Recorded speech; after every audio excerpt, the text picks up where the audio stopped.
I speak to you today in the name of God, Father, Son, and Holy Spirit. Amen. Do not let your hearts be troubled. Pretty sure that those words were meant to bring comfort to Jesus' disciples.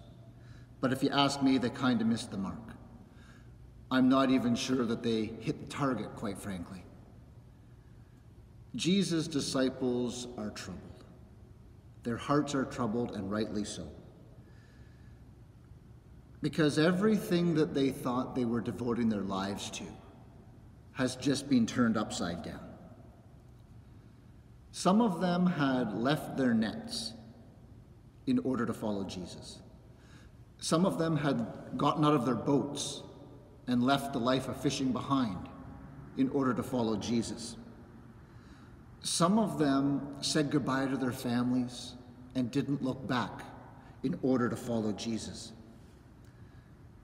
And now, after 3 years of giving their lives to this way of living, they are being told that the life they thought they signed up for wasn't going to unfold the way they thought it would, that things were about to change.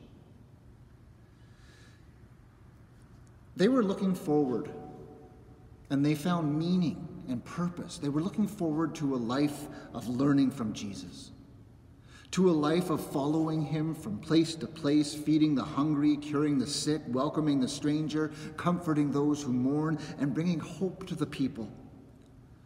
Throw in a couple of miracles every now and then, like turning water into wine or raising the dead, and that was a life they could get behind.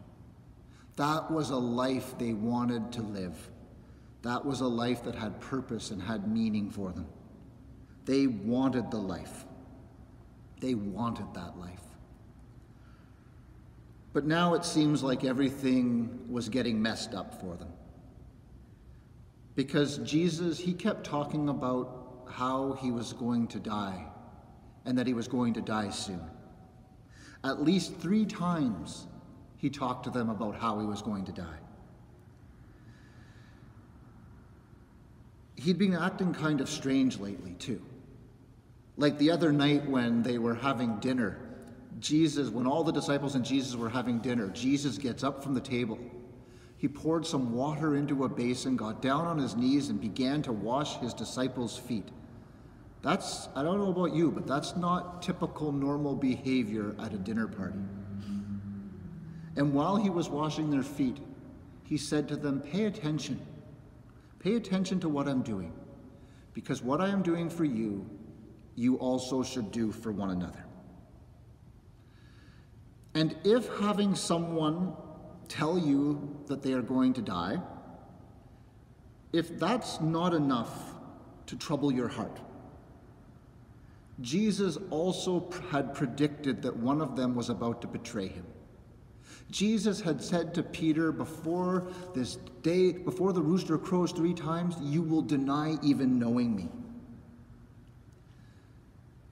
We haven't even gotten to the part of the story yet where Jesus gets arrested, mocked, beaten, and hung on a tree to die.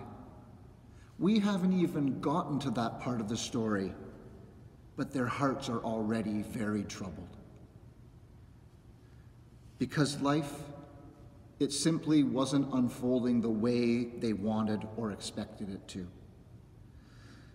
Life with Jesus wasn't going the way they thought that it should. And that was quite scary and overwhelming to them. All that they have committed their future to is ending.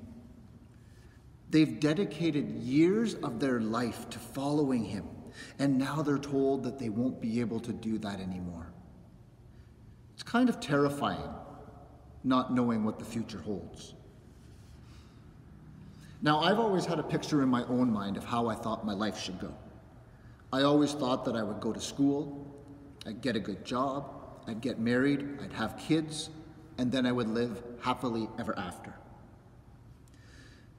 And if I stop and think about those times in my life where I would say that my heart has been troubled, it's always been during those periods of life when the plan that I have for my life got turned upside down.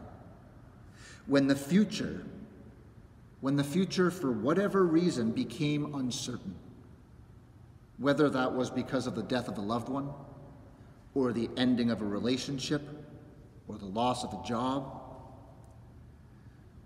my heart is the most troubled when things happen that change the course of my life, or maybe even derail it off the tracks that it was heading altogether. So many people are living with troubled hearts right now. Whether it is because of the COVID pandemic, or the shootings in Nova Scotia, or news about those 5 members of the armed forces who died in that helicopter crash. So many people in our world are living with troubled hearts. And even though Jesus' words, "Do not let your hearts be troubled," even though those words don't seem to be enough in the face of what Jesus' original disciples were going through, or what we experience in our lives, even though Jesus' words don't seem to be enough, and let's face it, what words really are ever enough in the face of struggle and sorrow and grief?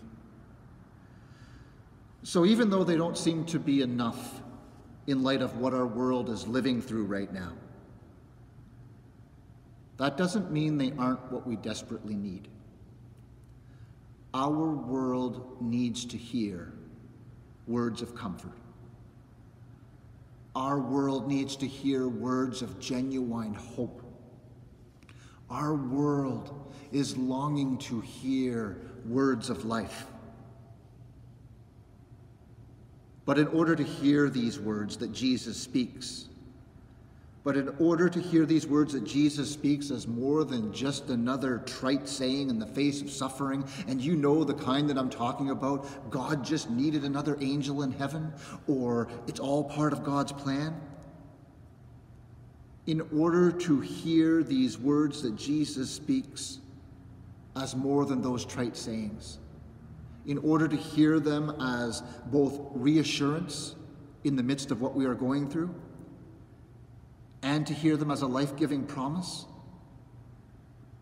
in order to hear them that way, Jesus asks us to trust him. No matter how messed up your life might get, no matter how hopeless your present circumstance might seem, no matter how uncertain your future might appear, Jesus is inviting us to put our trust in him. He says, believe in God, believe also in me. When you do not know what direction to go in your life, when just like Thomas you say, Lord, I am feeling lost. I don't know where you are going or where you are trying to lead me, so how could I possibly know the way? And really, when you think about it right now, in light of this pandemic, which one of us actually knows the way? Which one of us knows where our world is actually headed, or what tomorrow is going to look like?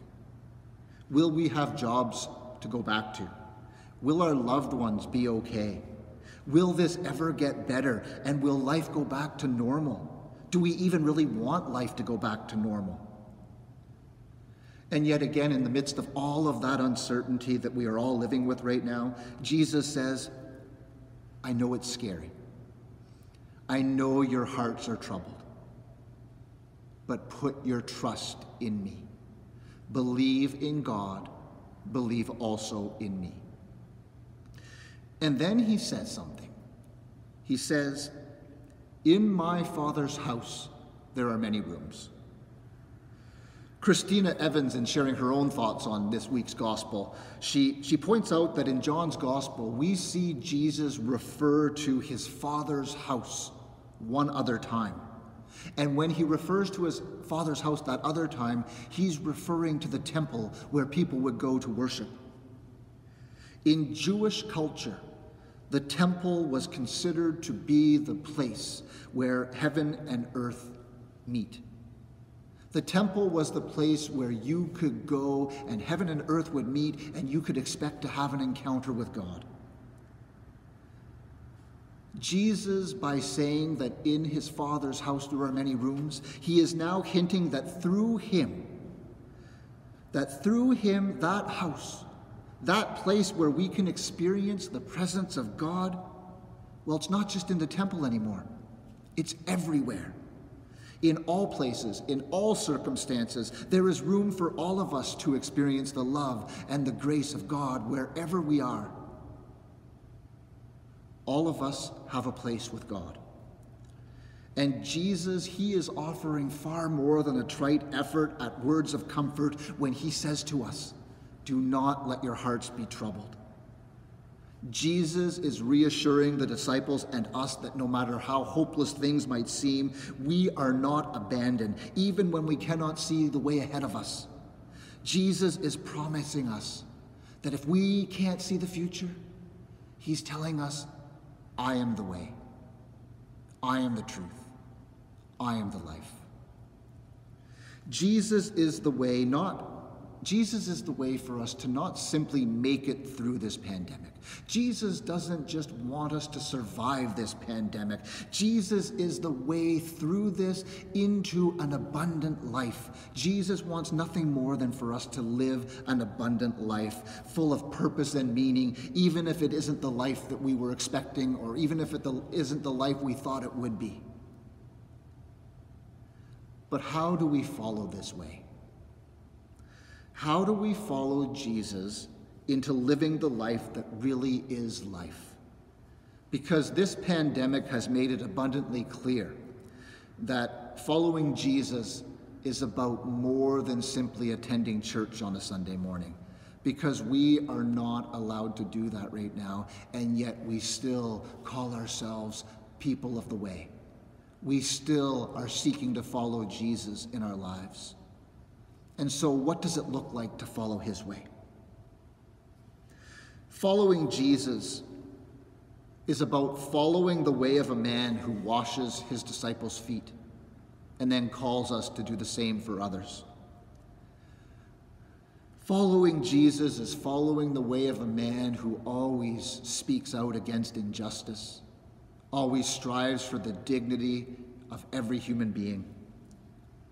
Following Jesus is following the way of a man who healed those who others wouldn't touch with a 10-foot pole, and ate with outcasts and sinners, fed the hungry, clothed the naked, welcomed the strangers. So how do we follow the way of Jesus during this pandemic? How can we follow the way of Jesus when we can't gather in our church buildings? We proclaim with our actions that in God's house there are many rooms. We proclaim with our actions that the love and the grace of God is everywhere and is for everyone. We strive to offer others an experience of that love and grace. We proclaim that message by trying to be the person that God calls us to be, by using Jesus as our guide. We use our own unique spiritual gifts and our own abilities that we have been blessed with to offer hope where we can. We remember those who can't shop for themselves, and we reach out. We think of our healthcare workers who put themselves at risk, and we make masks and caps and do whatever we can to show our support and our appreciation. We prepare meals for those who are the most vulnerable, the poor, the homeless, and those who are alone. We seek to show kindness to everyone in a world that is becoming increasingly frustrated with the reality that we are living. We ask people what it is they need, and we seek to respond to those needs.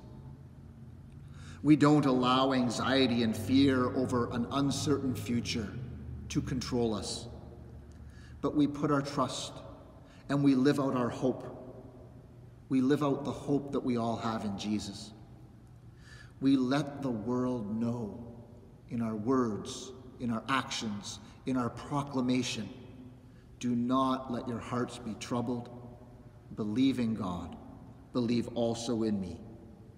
Because God's house is everywhere.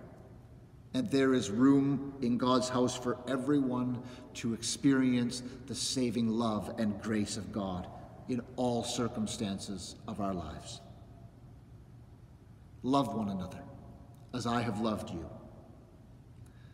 That's the last commandment that Jesus gave to his disciples shortly after he washed their feet and just before he died on the cross for us. Jesus said, "Love one another as I have loved you." That's how we can follow Jesus through this pandemic. That's how we can live the way of Jesus through this pandemic, by seeking to love one another. Because Jesus is the way and the truth and the life.